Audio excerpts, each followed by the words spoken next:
Bonjour.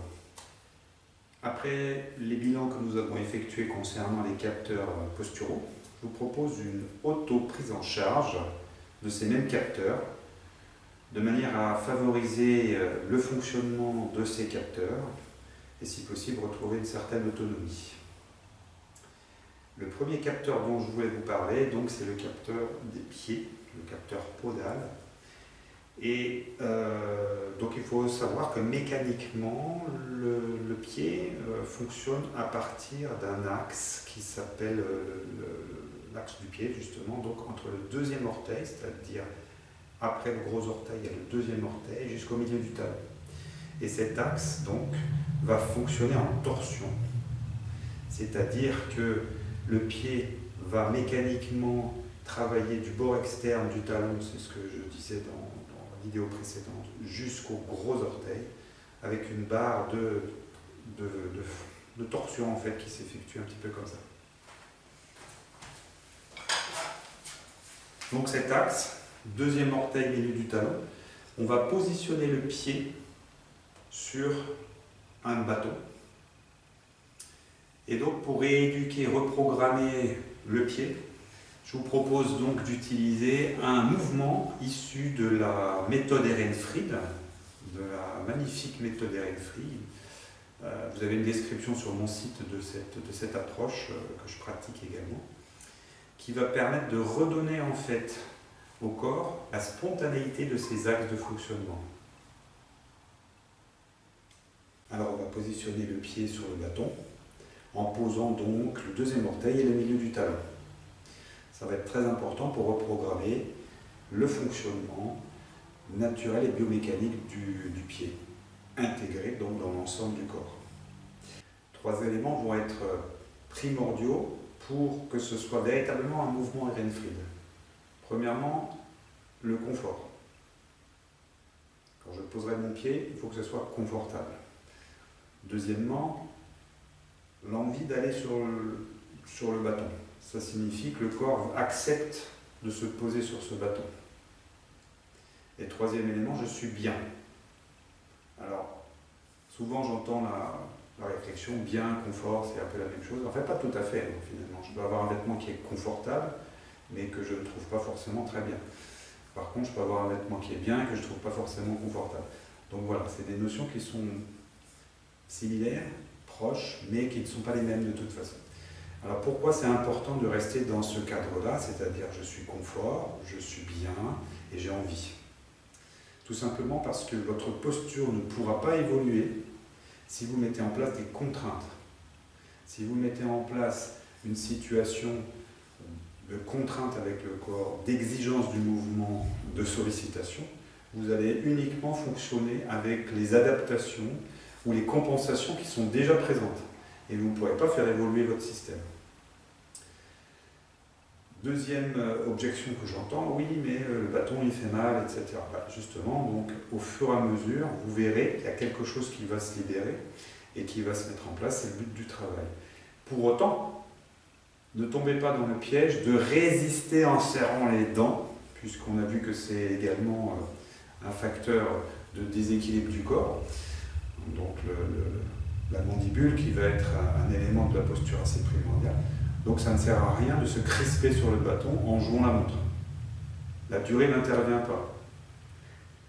On cherche vraiment ce confort, cette possibilité d'être bien et d'avoir envie de rester sur le bâton. Donc, vous commencez par le pied qui vous semble le moins à travailler, puisqu'en fait ça va permettre en fait à l'autre côté de s'inspirer de la mécanique qui est en route sur le côté que vous traitez. Donc là encore une fois, si vous avez constaté lors de votre bilan précédent que c'était le pied gauche par exemple qui était à stimuler ou à reprogrammer, vous allez commencer du côté droit. Si celui-là vous paraît normal ou par rapport à vos critères dans un équilibre. Donc le bâton va être au sol. Et puis, on va procéder en 3 étapes, 3 temps, qui seront de durée variable, bien entendu, puisque ça dépend de votre confort, de votre envie, et puis si vous êtes bien sur le bâton. Les pieds seront parallèles. écarté d'une largeur de pied, pas d'une longueur, d'une largeur de pied. Donc c'est comme si vous aviez un troisième pied qui venait entre les deux. On va essayer de garder les pieds dans un certain parallélisme. Si vous avez des difficultés, c'est-à-dire si vous n'êtes pas confortable dans ce parallélisme, vous restez dans l'écartement un peu amélioré que vous pouvez mettre en place. Donc les pieds parallèles, écartés d'une largeur de pied. Et si on peut, donc là il y a déjà des personnes qui descendent du bâton parce qu'il y a une douleur au niveau du talon ou sur l'avant-pied. Donc douleur, c'est déjà trop tard, c'est déjà on a dépassé le stade du bien-être. Donc si je suis confortable sur ce bâton, je vais rester, ma respiration va se poser, je vais organiser un petit peu ma posture verticale et soupirer. Donc je reste un certain temps qui dépend des individus. Donc ça c'était le premier temps, je redescends quand j'ai envie et je remonte sur le bâton, ça sera un deuxième temps.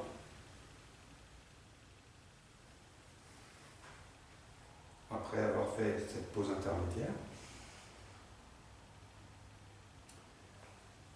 Et lorsque je vais redescendre une deuxième fois, je vais rester attentif, cette phase-là est aussi très importante, attentif à ce qui vient de se produire sous la plante du pied droit, en l'occurrence, et peut-être ailleurs, du coup. Est-ce qu'il y a une incidence sur la plante du pied? Est-ce qu'il y a un effet sur peut-être la colonne vertébrale ou les hanches? Est-ce que ça a modifié quelque chose au niveau de ma ceinture scapulaire, les épaules et les cervicales? Voilà. Donc je vais explorer les choses un petit peu comme ça dans cette deuxième phase. Et à l'issue, quand j'ai plus d'informations à fournir, je vais me mettre sur une troisième fois sur le bâton, deuxième orteil milieu du talon, et me positionner comme tout à l'heure, verticalement si je peux, et je descends quand c'est le moment. À l'issue, je vais également refaire une imprégnation des sensations ou des effets qu'il y a eu. Et peut-être qu'il n'y a pas d'effet. Tout est possible. Après, nous allons procéder la même chose sur le pied gauche. Donc il y aura le pied droit et le pied gauche. Et ça va donc vous permettre de reprogrammer tout l'appui au sol à partir du pied. Bien entendu, s'il y a eu des dysfonctionnements ou des blessures, comme des entorses, ou des chocs, ou des traumatismes importants sur le pied, voilà. Il se peut que ça soit très perturbé et il faut bien entendu soigner ces éléments-là. De même que la qualité de la voûte plantaire. Si vous avez des corps aux pieds, des verrues, des cicatrices, ou des éléments qui ont détérioré votre voûte plantaire, vous allez avoir un appui qui va être modifié et ça sera nécessaire de le prendre en compte. À présent, je vous propose de passer au deuxième capteur, c'est-à-dire le capteur oculaire, les yeux. Très important de comprendre que ces yeux ont besoin de fonctionner en synergie et que ce n'est pas forcément toujours le cas, pour différentes raisons. À cause des conditions de vie, à cause du travail sur écran, à cause du fait qu'on est dans des atmosphères très exiguës, où on n'a pas forcément une vision très large, ni une stéréotopie de l'ensemble de l'environnement. Donc les yeux. Premier mouvement d'autorégulation des yeux, le palming. On va frotter de manière assez énergique les mains pour donner un peu de chaleur et d'énergie dans ses mains. Et puis la paume de la main va aller se coller sur les yeux et soulager les globes oculaires et les yeux grâce à cette chaleur. On va le refaire 2 ou 3 fois. Voilà. Alors pour les besoins de la vidéo, je vais raccourcir ce temps-là, mais vous pouvez prendre beaucoup plus de temps, bien entendu. Deuxième auto-prise en charge, ça va consister à travailler sur la convergence-divergence. Alors là, c'est un peu plus complexe. Il faudrait bien que vous vérifiez d'ailleurs que vous avez une vision binoculaire, c'est-à-dire que vos yeux fonctionnent ensemble. D'accord? Ça, c'est extrêmement important. Deuxième point, donc ça vous l'avez eu avec la poursuite du stylo quand vous avez filmé, hein, vous avez pu vérifier que vos yeux fonctionnaient ensemble. Deuxième point important, c'est les montures de lunettes, si vous avez des lunettes. Souvent les montures de lunettes sont déréglées, ce qui fait que inconsciemment vous allez chercher quand même à adapter votre vue aux lunettes pour voir mieux. Donc en fait il va y avoir des changements posturaux.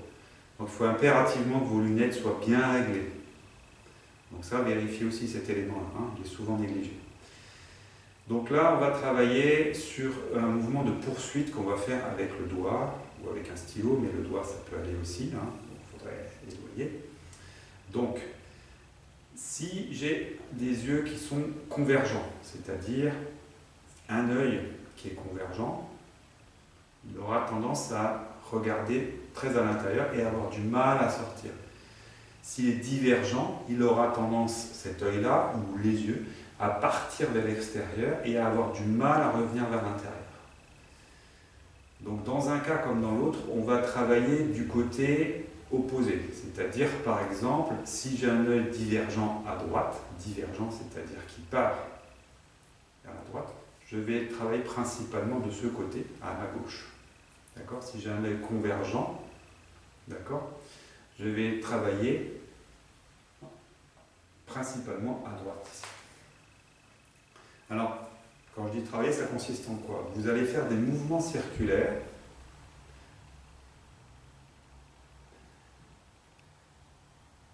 Et donc, dans le cas présent où je parlais de l'œil divergent à droite, je vais travailler ici, en convergence. Donc la convergence va consister à revenir vers l'axe par cercles successifs. Et donc je vais faire une poursuite avec les deux yeux jusqu'à la pointe du nez. Voilà.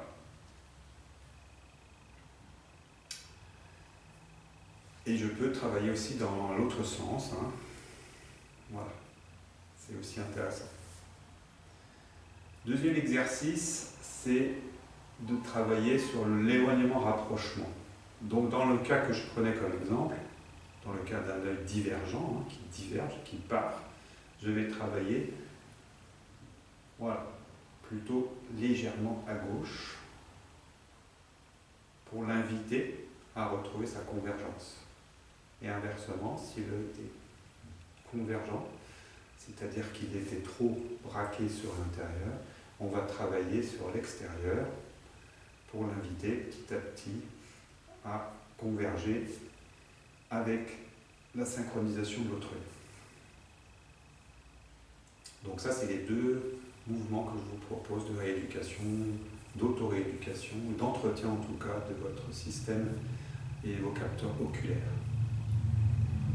À présent, je vais vous parler du troisième capteur qui est stratégique, c'est-à-dire la mandibule.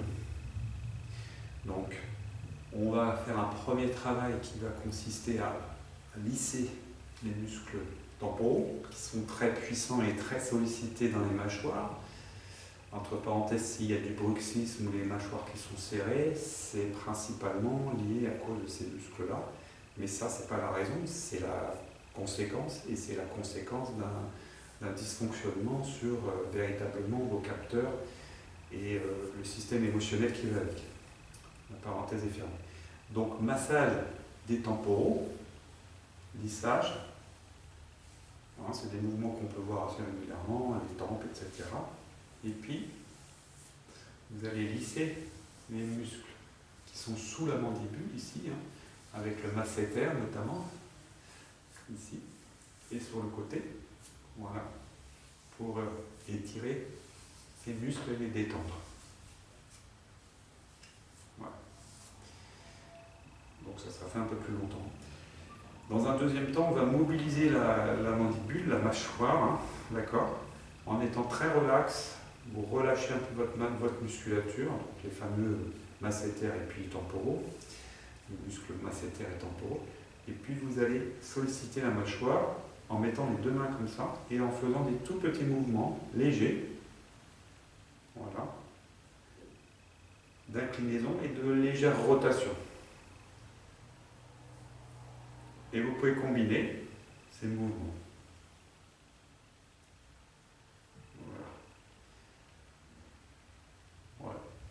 thorax, les épaules si possible le plus relâchées. Voilà. Dernier mouvement très important, le cou. Ici vous avez un os stratégique qui s'appelle l'os hyoïde et qui va rattacher tout un système musculaire sur la langue, la mandibule, etc. et qui va coordonner le mouvement de la mandibule avec l'ensemble du corps aussi. D'accord ? Voilà. Donc on va lisser ces muscles-là pour leur permettre de se détendre et de retrouver une tonicité correcte, si c'est possible, évidemment. Voilà.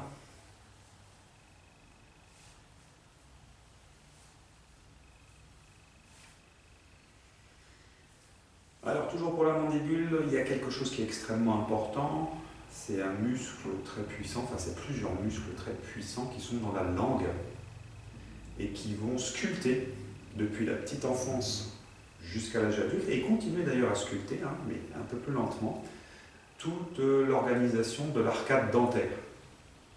Et tous les problèmes d'organisation de cette arcade dentaire vont souvent être liés au positionnement de cette langue, qui est complexe et qui devient presque habituel avec le temps, et donc on peut dysfonctionner de manière habituelle. Alors cette langue, si c'est possible, on va essayer de la coller au palais. D'accord ? Donc si c'est ça le palais, je vais coller la langue au palais, avec les dents qui sont devant, sans toucher de trop, et si possible en restant bien en arrière par rapport aux dents. Et cette langue, on va essayer de la déployer de manière très souple, sans crispation. C'est là que ça devient un peu compliqué. À partir de là, vous allez poser les lèvres l'une contre l'autre, juste poser, très légèrement. La mâchoire, quant à elle, elle va être très légèrement en contact ou sans contact, c'est-à-dire avec 1 mm peut-être ou 2 d'écartement entre les dents. Donc très léger. Voilà, les lèvres sont légèrement pincées. Voilà. Et dans cette position, vous allez, en rectifiant votre position vertébrale, vous allez essayer de déglutir, c'est-à-dire d'avaler de la salive.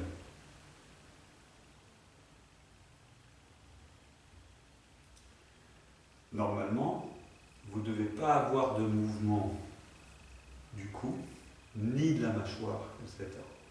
C'est ça tout le principe de la rééducation. Si ces mouvements se produisent, c'est pas grave, vous essayez petit à petit de les normaliser. Dans le même ordre d'idée, on va continuer en plaçant la langue à l'endroit que je vous ai indiqué sur le palais, à faire des mouvements dits de la tortue, c'est-à-dire vous sortez la tête et vous ramenez la tête. Vous sortez la tête, vous ramenez la tête. C'est extrêmement important parce que toutes les cervicales et le système de haubanage musculaire vont être dépendants de cette capacité à la tête à bouger. Donc, la langue collée, les lèvres légèrement en contact. Voilà.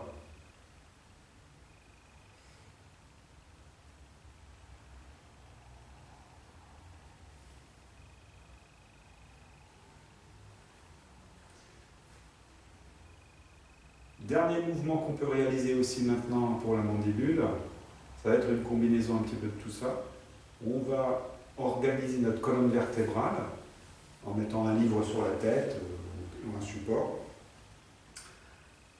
Donc un élément sur la tête qui va vous donner un contre-appui. Restez bien ancré avec les pieds, si possible parallèles. La langue va être collée sur le palais plutôt derrière et sur le plafond du palais sans toucher les dents. Les lèvres vont être légèrement posées, très délicatement, et puis les dents, pas en contact direct. À partir de là, vous allez fredonner une chanson, hein.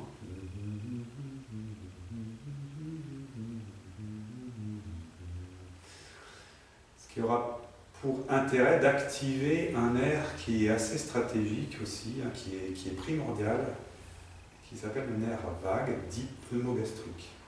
C'est un nerf crânien qui vient du crâne et qui va en fait stimuler tout le système digestif, cardiaque, pulmonaire. En fait, c'est un nerf qui est vraiment assez primordial pour tout un tas de fonctionnements des viscères et des organes. Voilà, un dernier point concernant la mastication, très important. C'est une activité quotidienne physique. Donc, mâcher en alternant les côtés, droite-gauche, la bouche fermée, et le plus lentement possible, donc en conscience. Et donc passer plutôt à un mode écoute, écoute de vous-même, écoute de l'autre, plutôt que de parler pendant le repas, ou de trop parler pendant le repas. Et donc repositionnez-vous sur la déglutition aussi, en étant attentif sur les critères qu'on a évoqués tout à l'heure, à savoir le positionnement de la langue, des dents, etc. Voilà.